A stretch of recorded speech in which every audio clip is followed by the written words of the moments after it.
and we'll get to that one in a little while. Coach Rotzler, the boys were on the road last night in Falfurrias in what we originally thought was going to be a real close game and ended up being a real fun playoff game for the Flour Bluff Hornets, even though it was in front of probably one of the most biased neutral site crowds you can ever find anywhere. So much for neutral site. That's right. You guys came away with a pretty convincing victory in there.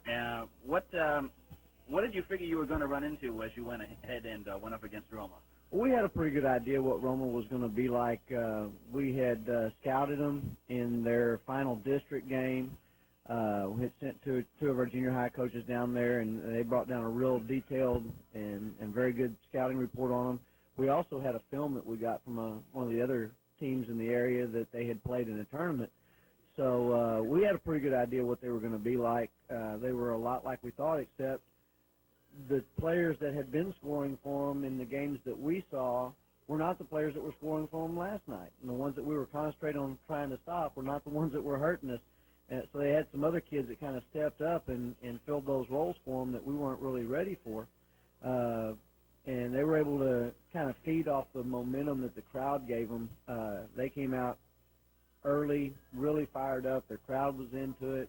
And the players were kind of feeding off of that, I think, and it helped them stay close there in the first half.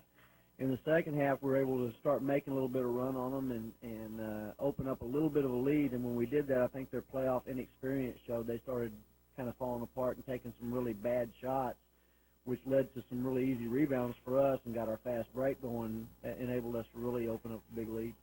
They did seem like they were more geared towards not so much maybe fun. It seems like you guys probably work a little bit more on fundamentals in terms of rebounding and boxing out and stuff like that. It seemed like a lot of times you guys were just, they would take a shot and it was just, if it didn't go in, they were in a world of trouble, that there were 3 or 4 maroon jerseys standing around. Yeah. Well, we did have a little bit of a height advantage inside again against them. Really, I think in the first half, they may have out-rebounded us in the first half. I thought we did not do a very good job in the first half of rebounding. Second half, we did a much better job. But a lot of that, I think, again, was their poor shot selection. And they had a lot of guys out there at the three-point line trying to hit threes and not too many people under the boards. So we were able to get in there and get those rebounds. And then we were beating them back down the floor on the fast break.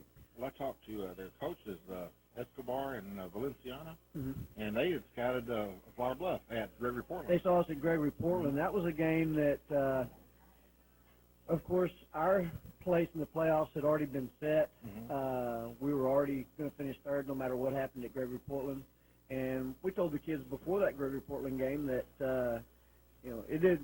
it mattered whether we won the game. We were going to play to win, but at the same time, we were going to try to play as vanilla as possible to not. So the girls will be going to Alex is here with us tonight. Of course, he's our rookie, our freshman on the varsity squad. And, this is a year of a lot of firsts for Alex. First year in high school, got moved up to the varsity, so his first year on varsity, got his first playing time, his first start, a lot of different things. And now he's had his first playoff game, so I'd kind of like to hear, is it different playing in the playoffs than in the regular season? Oh, yeah, a lot more exciting, a lot more screaming fans and stuff, yeah. Did the crowd bother you last night? Oh, no, man, I was on the bench. Well, he didn't start last night. I'm upset. Anyway, the first half, they were screaming crazy, and then I think I got in the second half, and then they calmed down because we started beating them. So after that, it wasn't that bad. So I guess you're going to take credit for us taking the lead because you went in the second half. Yeah. Oh, yeah, definitely. I can see that coming. Let's see that coming. Silence the crowd, right? Shut them up. Put the tall guy in. It does seem that as you guys went along, you slowly but surely took the crowd out of the game over there, and that was. Well, if you're a Flour Bluff fan, that was nice, because eventually it got to be not just a. We were definitely outnumbered down there. They filled up their half of the stands, and then half of our half, and then I think we had maybe a quarter of our half filled up. So they definitely had us outnumbered. The few fans we had there were pretty boisterous themselves. My mom and dad. I wouldn't even mention that, but we've got some that are pretty good at cheering us on.